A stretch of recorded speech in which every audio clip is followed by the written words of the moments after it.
ఉద్యోగాల భర్తీకి సంబంధించి రిజర్వేషన్ల అంశం పైన సుప్రీంకోర్టు ఒక కీలకమైనటువంటి జడ్జ్మెంట్ ఇచ్చింది. అంటే గతంలో కొన్ని జడ్జ్మెంట్స్ ఉన్నప్పటికీ కూడా మరొకసారి సుప్రీంకోర్టు ఈ రిజర్వేషన్ల సంబంధించి అంటే ఒక రిజర్వ్డ్ క్యాండిడేట్ కానివ్వండి, అన్రిజర్వ్డ్ క్యాండిడేట్ కానివ్వండి, ఒక ఎగ్జామ్ రాసినప్పుడు ఒక పర్టికులర్ పోస్ట్కి మెరిట్ ఆధారంగా ఎట్లా వాళ్ళకి పోస్టులు కేటాయించాలి అనేటువంటి విషయంలో సుప్రీంకోర్టు ఒక కీలకమైనటువంటి జడ్జ్మెంట్ ఇచ్చింది. ఈ నేపథ్యంలో అసలు ఆ జడ్జ్మెంట్ ఏంటి, ఇది ఓన్లీ జాబ్స్కే వర్తిస్తుందా లేదంటే ఎడ్యుకేషన్ సంబంధించినటువంటి సీట్ల విషయంలో కూడా వర్తిస్తుందా తెలుసుకునేటువంటి ప్రయత్నం చేద్దాం. మనతో మాట్లాడాలనుకున్నారు సుప్రీంకోర్టు అడ్వకేట్ పోతిరెడ్డి కృష్ణకాంత్ గారు. ఒకసారి సార్తో మాట్లాడు. సార్, మనం చూస్తాం ఒక కీలకమైనటువంటి జడ్జ్మెంట్ అంటే జాబ్స్ భర్తీకి సంబంధించి ఏంటి అసలు, అంటే రిజర్వ్డ్ కేటగిరీ, అన్రిజర్వ్డ్ కేటగిరీ, మెరిట్కి సంబంధించి ఏంటి ఆ జడ్జ్మెంట్ ఏంటి? శ్రవణ్ గారు, ఇవాళ రోజు ఇది ఏదైతే జడ్జ్మెంట్ వచ్చిందో ఇది జస్టిస్ సతీష్ చంద్ర శర్మ గారు మరియు జస్టిస్ సుందరేష్ గారు కంబైన్డ్ బెంచ్ ఈ సుప్రీంకోర్టు ఇచ్చిన ఒక జడ్జ్మెంట్ ఇది. ఈ జడ్జ్మెంట్ ఇవాళ రోజు చాలా క్లారిటీ ఇచ్చింది. ఒక విధంగా ఏంటంటే అసలు నిజంగా పబ్లిక్ సర్వీస్ ఎగ్జామ్స్లో ఈ ఈ రిజర్వేషన్ ఏ విధంగా వర్తిస్తుంది. అండ్ మీరు అడిగిన ఇంకో క్వశ్చన్, ఈ జడ్జ్మెంట్ మళ్ళీ ఎడ్యుకేషన్ పరంగా ఈ గవర్నమెంట్ ఇన్స్టిట్యూట్స్లో వాటిలో సీట్ల పరంగా కూడా వర్తిస్తుంది అన్నది. ఈ రెండు మనం క్లుప్తంగా డిస్కస్ చేసి దానికి నేను ఎక్స్ప్లెనేషన్ ఇవ్వడానికి ట్రై చేస్తాను. ఫస్ట్ థింగ్, ఇది సుప్రీంకోర్టు ఇచ్చిన ఈ జడ్జ్మెంట్ ఇది ఒక మంచి జడ్జ్మెంట్, ఇది ఒక చాలా క్లారిటీస్ ఇచ్చిన జడ్జ్మెంట్ ఇది. ఎందుకంటే ముఖ్యంగా ఈ జడ్జ్మెంట్ ఏదైతే వచ్చిందో ఇది 2013లో కేరళ హైకోర్టులో వేసిన ఒక కేసు ఆధారితంగా మొన్న రీసెంట్గా దీని ఫైనల్గా ఒక జడ్జ్మెంట్ వచ్చింది. 2013లో కేరళ హైకోర్టులో వేసిన జడ్జ్మెంట్ ఏంటంటే ఇది ఎయిర్పోర్ట్ అథారిటీస్ ఆఫ్ ఇండియా ఈ సంస్థ జూనియర్ అసిస్టెంట్ జాబ్స్ని వాళ్ళు పబ్లిష్ చేశారు. ఆ జాబ్స్ పరంగా రిక్రూట్మెంట్ అయినప్పుడు తరుణంలో రిజర్వేషన్ క్యాండిడేట్స్ ఎవరైతే ఉన్నారో మన ఓబీసీ ఎస్సీ ఎస్టీ కేటగిరీ చెందిన క్యాండిడేట్స్ ఎవరైతే వాళ్ళు ఉన్నారో వాళ్ళు ఒకవేళ మెరిట్స్ ఓసీ కేటగిరీకి చెందిన మెరిట్స్ పరంగా వాళ్ళకి మార్క్స్ వస్తాయి, కట్ ఆఫ్ వస్తాయి. అంటే for example general category age limit కానీ, ఎగ్జామ్ అప్లికేషన్ ఫీ కానీ, జాబ్ అప్లికేషన్ ఫీ ఎగ్జామ్కి దానికి పరంగా, and at the same time merit marks, ఇది కట్ ఆఫ్ మార్క్స్. ఈ 3 కేటగిరీస్ పరంగా ఒకవేళ వాళ్ళు ఈ బీసీకి ఎస్సీ ఎస్టీ చెందిన క్యాండిడేట్స్కి జనరల్ కేటగిరీ వాళ్ళకి తగ్గట్టుగా మెరిట్స్ వస్తాయి, మెరిట్ పరంగా మార్క్స్ వస్తాయి. అలాంటప్పుడు వాళ్ళని జనరల్ కేటగిరీ కిందనే పరిగణించాలి, వాళ్ళకి రిజర్వేషన్ వర్తించదు అని ఒక జడ్జ్మెంట్ ఇవాళ రోజు సుప్రీంకోర్టు ఇచ్చింది అనమాట. కానీ దీన్ని కింద కేరళ హైకోర్టు ఇనీషియల్గా ఆపోజిట్గా జడ్జ్మెంట్ ఇవ్వడం జరిగింది. అంటే ఎవరైతే వ్యక్తి కేసేసాడో వాళ్ళు జనరల్ కేటగిరీ కింద ఎట్లా వస్తారని చెప్పి ఛాలెంజ్ చేస్తూ ఇచ్చారో దాన్ని కేరళ హైకోర్టు ఆమోదిస్తూ కేరళ హైకోర్టు కరెక్టే బీసీ ఎస్సీ ఎస్టీ వాళ్ళు ఇలా జనరల్ కేటగిరీ కింద రారు అని చెప్పి వాళ్ళు రిజర్వేషన్ వర్తిస్తుంది వాళ్ళకి అని చెప్పి ఇవ్వడం జరిగింది కేరళ హైకోర్టులో. కానీ దాన్ని మళ్ళీ అపీల్కి వెళ్ళి ఈ సుప్రీంకోర్టు ఇవాళ రోజు దాన్ని ఆ కింద కేరళ హైకోర్టు యొక్క జడ్జ్మెంట్ని తిరస్కరిస్తూ వీళ్ళు ఒక ల్యాండ్ మార్క్ జడ్జ్మెంట్ ఇవాళ రోజు పాస్ చేయడం జరిగింది. ఇందులో క్లియర్గా సుప్రీంకోర్టు ఏం చెప్పిందంటే, సతీష్ చంద్ర శర్మ అండ్ సుందరేష్ జస్టిస్ వీళ్ళిద్దరు కంబైన్డ్ బెంచ్ ఏం చెప్పిందంటే, first of all open category తగ్గట్టుగానే మీరు కూడా ఆ మెరిట్ లిస్ట్లో మార్క్స్ ఓపెన్ కేటగిరీ క్యాండిడేట్కి వచ్చినట్టుగానే, ఏజ్ లిమిట్ ఓపెన్ కేటగిరీ క్యాండిడేట్కి వచ్చినట్టుగానే ఉన్నంత వరకే, అండ్ ఫీ కూడా ఓపెన్ కేటగిరీ తగ్గట్టుగానే మీరు కట్టి మీరు ఎటువంటి రిజర్వేషన్ ఉపయోగించకుండా ఆ టైప్లో మీకు మెరిట్ మార్క్స్ వస్తే మిమ్మల్ని ఓపెన్ కేటగిరీ మెరిట్ లిస్ట్లో కిందనే మీరు వర్తిస్తారు. మీరు బీసీ వారైనా ఎస్సీ అయినా ఎస్టీ అయినా మీరు మంచి మార్క్స్ వచ్చి ఏజ్ లిమిట్ కూడా జనరల్ కేటగిరీకి ఉన్న ఏజ్ లిమిట్ లోపలే ఉంటే ఫీజు కూడా ఇంకా దాని ప్రకారంగా అప్లికేషన్ ఫీ కడితే మీరు దాని తగ్గట్టుగానే మీరు ఇంకా రిజర్వేషన్ అవైల్ చేసుకోవాల్సిన అవసరం లేదు, మీరు మెరిట్ కిందనే వస్తారు. మీరు జనరల్ కేటగిరీ మెరిట్ లిస్ట్లోనే మీ యొక్క రిక్రూట్మెంట్ దాని తగ్గట్టుగానే ఉంటుంది ఆ పోస్ట్ అన్నట్టు క్లియర్గా చెప్పడం జరిగింది. అండ్ మీరు అడిగిన ఇంకో క్వశ్చన్ ఏంటంటే, ఇది ఎడ్యుకేషన్ సిస్టంలో కూడా పనికొస్తుందా అని. ఇది యాక్చువల్లీ ఇప్పుడు ఇవాళ రోజు ఇది మన సుప్రీంకోర్టు వచ్చిన జడ్జ్మెంట్ ఏంటంటే దీన్ని ఇది ఒక మెరిట్ ఇండ్యూస్డ్ షిఫ్ట్ అంటారు. దీన్ని ఈ సుప్రీంకోర్టు చెప్పిందని మెరిట్ ఇండ్యూస్డ్ షిఫ్ట్ అంటారు. ఈ ప్రక్రియ ఏంటంటే ఇప్పుడు నేను చెప్పినట్టుగా the candidate belongs to BC SC are ST, ఆయనకి తగ్గట్టుగా జనరల్ కేటగిరీ తగ్గ క్రైటీరియాలన్నీ ఆయన వచ్చి ఆయన దాని తగ్గట్టుగానే ఆయన ఎగ్జామ్ పాస్ అయ్యి మంచి మార్క్స్ అన్నీ వస్తే ఇంకా జనరల్ కేటగిరీ దాని కిందనే ఆయన పరిగణించబడతాడు ఈ జాబ్ పరంగా. అదే టైప్లో ఆయనకి పరిగణించి ఆ పరంగానే పోస్టులు ఇస్తారు అతనికి. జనరల్ కేటగిరీలో టాప్ మోస్ట్ మెరిట్ వచ్చిన అతనికి ఏదైతే పోస్ట్ ఇస్తారో ఇతనికి కూడా ఆ పరంగానే ఆ పోస్టింగ్ ఆ యొక్క రిక్రూట్మెంట్ ఉంటుంది అనేది ఈ జడ్జ్మెంట్ ఒక సారాంశం.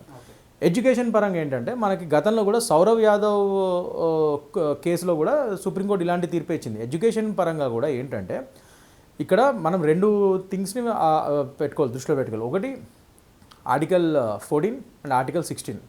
ఆర్టికల్ 14 ఏంటి, రైట్ టు ఈక్వాలిటీ. ఆర్టికల్ 16 ఏంటి, right to equality before in public government recruitment. So దీని పరంగా ఇవన్నిటిని బ్యాలెన్స్ చేస్తూ ఈ ఆర్టికల్ 14 అండ్ 16ని సో క్లియర్గా మనకి ఈ సౌరవ్ యాదవ్ కేసులో కూడా సుప్రీంకోర్టు ఎడ్యుకేషన్ పరంగా మీరు అడిగిన క్వశ్చన్లో ఏం చెప్పిందంటే ఇదే మెరిట్ ఇండ్యూస్డ్ షిఫ్ట్ ఎడ్యుకేషన్ సిస్టంలో కూడా పనిచేస్తుంది. కాకపోతే సేమ్ థింగ్, మీరు ఒకవేళ బీసీ ఎస్సీ ఎస్టీ వాళ్ళకి చెందిన వాళ్ళైనా కూడా మీరు ఎగ్జామ్స్ రాసి దాని ప్రకారంగా మీకు సీట్ వస్తే ఓపెన్ కేటగిరీకి ఉన్న మెరిట్ లిస్ట్ పరంగానే మీకు సీట్ వస్తే మిమ్మల్ని ఓపెన్ కేటగిరీ తగ్గట్టే సీట్లలోనే మీకు ఆ ప్రకారంగా వస్తుంది. అంటే ఫర్ ఎగ్జాంపుల్ ఇది నేను ఇంకా క్లియర్గా చెప్పడానికి ట్రై చేస్తాను. ఇప్పుడు ఒక టాప్ మోస్ట్ ఎయిమ్స్ ఇన్స్టిట్యూట్లో కానీ లేకపోతే ఐఐటీలో కానీ ఐఐఎమ్స్లో కానీ మన రాస్తారు ఎగ్జామ్స్. సో దానికి ప్రిలిమ్స్ ఉంటుంది, మెయిన్స్ ఉంటుంది, ఇట్లా ఎగ్జామ్స్ రాస్తారు. సో ఇక్కడ ఓసీలు రాస్తారు, జనరల్ కేటగిరీ వాళ్ళు, బీసీలు ఎస్సీ ఎస్టీ వాళ్ళు కూడా రాస్తారు. సో అలాంటి వాటిలో సీట్లు ఏ విధంగా వస్తాయి, ప్లస్ స్పెషలైజేషన్స్ ఉంటాయి. ఇప్పుడు నీట్ రాస్తారు, పీజీ సీట్స్ కొన్ని టాప్ మోస్ట్ స్పెషలైజేషన్స్ ఉంటాయి ఆఫ్టర్ ఎంబీబీఎస్.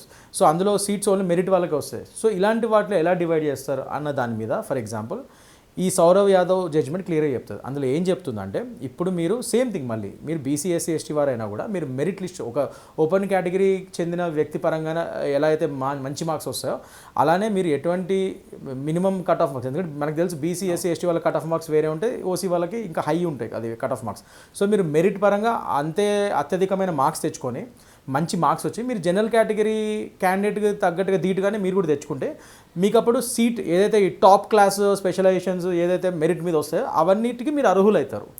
సో దాని ప్రకారంగానే మీకు ఆ సీటు డిస్ట్రిబ్యూషన్ కూడా ఉంటుంది, మీరు జనరల్ కేటగిరీ కిందనే అందులో కూడా పరిగణించబడతారని చెప్పి ఎడ్యుకేషన్ పరంగా కూడా ఇది వర్తిస్తుంది. కానీ సేయింగ్ దాట్ మళ్ళీ ఆ సీట్లు వచ్చిన తర్వాత ఎడ్యుకేషన్లో మరి ఫీజులు కట్టుకోవాలి కదా, మరి ఫీజులు కూడా జనరల్ కేటగిరీ లాగానే ఫుల్గా కట్టాలంటే కాదు. మీరు మెరిట్ లిస్ట్ పరంగా మీకు మంచిగా చదివి మీకు మంచి జనరల్ కేటగిరీ క్యాండిడేట్ తగ్గట్టుగానే హైయెస్ట్ స్కోర్ వస్తే అతనికి ఏదైతే మంచి స్పెషలైజేషన్ టాప్ స్పెషలైజేషన్ సీట్ వస్తుందో దాని ప్రకారంగా మీకు కూడా మంచి స్పెషలైజేషన్ సీట్ వస్తుంది ఎయిమ్స్లో కానీ లేకపోతే ఏదైనా కానీ పీజీ సీట్స్లో. ఫర్ ఎగ్జాంపుల్ నేను చెప్పేది మెడికల్ పీజీ సీట్స్లో టాప్ ఫర్ ఎగ్జాంపుల్ కార్డియాలజీ అనుకోండి, కార్డియాలజీ అనేది చాలా టాప్ అనుకోండి, దాంట్లో నాకు సీట్ కావాలంటే మెరిట్ బాగా ఉండాలి. సో ఒక రిజర్వేషన్ క్యాండిడేట్ కూడా జనరల్ కేటగిరీ అతను తగ్గట్టుగానే మెరిట్ పరంగా బాగా వచ్చింది అనుకోండి, అతనికి కార్డియాలజీ సీటే ఇస్తారు, అతనికి కూడా ఆ సీట్ వచ్చేస్తుంది. కానీ ఫీజు పరంగా మళ్ళీ వచ్చేసరికి మాత్రం ఇతను రిజర్వేషన్ అవైల్ అవుతుంది. So SC ST and OBC వాళ్ళ సీట్ ఎంతైతే ఆ ఫీజు ఉందో అంత మాత్రం కడితే సరిపోతుంది. కానీ సీటు ఆ సబ్జెక్ట్ మాత్రం ఇతనికి ఆ టాప్ లెవెల్ సబ్జెక్ట్ వస్తుంది ఇతనికి. సో ఆ విధంగా ఇది ఉంటుంది అనమాట. సో చిన్న చిన్న న్యూయాన్సెస్ ఉంటే అది మాత్రం మనం గమనించుకోవాలి. అంటే ఇక్కడ ఒక చిన్న క్వశ్చన్, కొన్ని అంటే ఎగ్జామ్స్ సంబంధించి ఎడ్యుకేషన్లో సీట్లు ఇచ్చేటప్పుడు ప్రిలిమ్స్ ఉంటాయి, మెయిన్స్ ఉంటాయి. సో అంటే ఒక వ్యక్తి ప్రిలిమ్స్లో మాత్రం రిజర్వేషన్ వాడుకొని మెయిన్స్లో మాత్రం అన్రిజర్వ్డ్ అట్లా వెళ్ళేటువంటి అవకాశం ఉంటుంది, ఆ కేటగిరీకి వెళ్ళేటువంటి అవకాశం. వెరీ గుడ్ క్వశ్చన్ శ్రవణ్ గారు. ఇదే డౌట్ని క్లారిఫై చేస్తూ మొన్న నేను చెప్పిన ఇప్పుడు ఈ సుప్రీంకోర్టు జడ్జ్మెంట్ ఏదైతే సతీష్ చంద్ర శర్మ గారు అండ్ సుందరేష్ గారు ఇచ్చిన జడ్జ్మెంట్ ఉందో కంబైన్డ్ బెంచ్ జడ్జ్మెంట్, ఇందులో క్లియర్గా సతీష్ చంద్ర శర్మ గారు ఈ విషయాన్ని చెప్పారు. అలాగని ఈ జడ్జ్మెంట్ ఇస్తూనే ఎవరైతే బీసీ ఎస్సీ ఎస్టీ వాళ్ళు మెరిట్ పరంగా జనరల్ కేటగిరీ క్యాండిడేట్కి తగ్గట్టుగా మంచి మెరిట్ తెచ్చుకుంటారు, వాళ్ళని జనరల్ కేటగిరీ పరంగానే వాళ్ళని రిక్రూట్ చేయాలి, ఆ ఓసీ కిందనే వాళ్ళని రిక్రూట్ చేసి వాళ్ళ యొక్క ఏదైతే రిజర్వేషన్ సీట్ ఉందో అది నిజంగా అవసరమైన తక్కువ కట్ ఆఫ్ మార్క్స్ వచ్చిన వాళ్ళ కమ్యూనిటీ వాళ్ళకే ఆ సీట్ను మిగిల్చండి అని ఒక మంచి జడ్జ్మెంట్ ఇచ్చారు. మంచి ఉద్దేశంతోనే చెప్పారు అది. ఎందుకంటే నీకు ఆల్రెడీ మంచి మెరిట్స్ వచ్చి నీకు మంచిగా నువ్వు పాస్ అయ్యి జనరల్ కేటగిరీ క్యాండిడేట్ తగ్గట్టుగా నువ్వు తెచ్చుకుంటే మళ్ళీ రిజర్వేషన్ వాడుకోవడం ఎందుకు, అది జాబ్ కోసమే కదా. అందులో నువ్వు కాలేజీలో లాగా ప్రతి సంవత్సరం ఫీజు కట్టాల్సిన అవసరం లేదు, రివర్స్ నీకే జీతం వస్తుంది. సో రిక్రూట్మెంట్ కోసమే కాబట్టి నువ్వు జనరల్ కేటగిరీ కిందనే పరిగణించబడుతూ నీకు మంచి మార్క్స్ వచ్చినప్పుడు సో అదే నీ యొక్క రిజర్వేషన్ వేరే క్యాండిడేట్ నీ కమ్యూనిటీలోనే వేరే అతనికి నిజంగా తక్కువ మార్క్స్ వచ్చినప్పుడు పనికి వస్తుంది కదా అన్నది వాళ్ళ ఉద్దేశం, మంచి ఉద్దేశం అది. సో సేయింగ్ దాట్ మీరు అన్నట్టు ఇందులో ప్రిలిమినరీ ఎగ్జామ్ ఉంటుంది, మెయిన్స్ ఉంటాయి, అలా 2-3 ఎగ్జామ్లు పెడతారు రిక్రూట్మెంట్కి కూడా. Just like any entrance exam వీటికి కూడా ప్రిలిమ్స్ ఉంటాయి, మెయిన్స్ ఉంటాయి, అన్నీ ఉంటాయి. సో ప్రిలిమ్స్లో మీరు రిజర్వేషన్ మీకు ఫర్ ఎగ్జాంపుల్ ప్రిలిమ్స్లో మీకు తక్కువ కట్ ఆఫ్ మార్క్స్ వచ్చినాయి, అక్కడ మీరు రిజర్వేషన్ ఉపయోగించుకున్నారు, క్వాలిఫై అయ్యారు, నెక్స్ట్ మెయిన్స్ రాశారు, మెయిన్స్లో మళ్ళీ మీరు జనరల్ కేటగిరీ క్యాండిడేట్కి తగ్గట్టుగా టాప్ మార్క్స్ వచ్చాయి, అప్పుడు మళ్ళీ మీరు జనరల్ కేటగిరీ తగ్గట్టుగా నన్ను పరిగణించండి అంటే పరిగణించరు. మీరు ఫస్ట్ ప్రిలిమ్స్లో ఏదైతే రిజర్వేషన్ వాడారో అదే మీకు మెరిట్స్లో టాపర్ అయినా కూడా, అదే మెయిన్ ఎగ్జామ్లో మీరు టాపర్ అయినా కూడా, మెరిట్ స్టూడెంట్ అయినా కూడా మీరు ప్రిలిమ్స్లో ఏదైతే కట్ ఆఫ్ మార్క్స్ మీ రిజర్వేషన్ యూజ్ చేసుకున్నారో అదే వర్తిస్తుంది మొత్తం రిక్రూట్మెంట్కి. సో ప్రిలిమ్స్లో మీరు రిజర్వేషన్ వాడితే మాత్రం మొత్తం ప్రాసెస్, రిక్రూట్మెంట్ ప్రాసెస్ మొత్తానికి మీరు ఇంకా అదే రిజర్వేషన్ వర్తిస్తుంది. తర్వాత మీకు మెయిన్స్లో హై లెవెల్ మార్క్స్ వచ్చి మీరు జనరల్ కేటగిరీ కన్సిడర్ చేయమని చేయరు వాళ్ళు. అది. సో ఇది ఓవరాల్గా చూసుకున్నట్లయితే అంటే జాబ్స్ భర్తీ చేసేటప్పుడు మాత్రం రిజర్వ్డ్ క్యాండిడేట్ అన్రిజర్వ్డ్ కంటే మార్క్స్ ఎక్కువ, అంటే కట్ ఆఫ్ మార్క్స్ కంటే ఎక్కువ తెచ్చుకున్నప్పుడు అతను ఖచ్చితంగా అన్రిజర్వ్డ్ క్యాండిడేట్గానే అతన్ని భావించి ఆ మెరిట్లోనే, అంటే ఆ కోటాలోనే అతనికి ఉద్యోగం వచ్చేటువంటి అవకాశం ఉంది. సో ఎడ్యుకేషన్కి సంబంధించి కూడా ఇదే రకమైనటువంటి నిబంధన వర్తిస్తుంది. కానీ ఫీజు చెల్లించేటప్పుడు మాత్రం వాళ్ళు ఏదైతే రిజర్వ్డ్ క్యాండిడేట్ ఉంటాడో దానికి సంబంధించిన ఫీజు మాత్రమే చెల్లించాల్సి ఉంటుందని కృష్ణకాంత్ గారు అయితే చెప్తున్నారు. ఇక ఈ రెండింటికి సంబంధించి కూడా 2-3 రకాల నిబంధనలు ఉన్నాయి. ఆ నిబంధనలు పాటించినప్పుడు మాత్రమే ఈ రిజర్వేషన్ అంశం వర్తించేటువంటి అవకాశం ఉంటుందని కూడా ఆయన అయితే చాలా స్పష్టంగా చెప్తున్నారు. వీడియో జర్నలిస్ట్ వినోద్తో శ్రవణ్, ఏబిఎన్ ఆంధ్రజ్యోతి, హైదరాబాద్.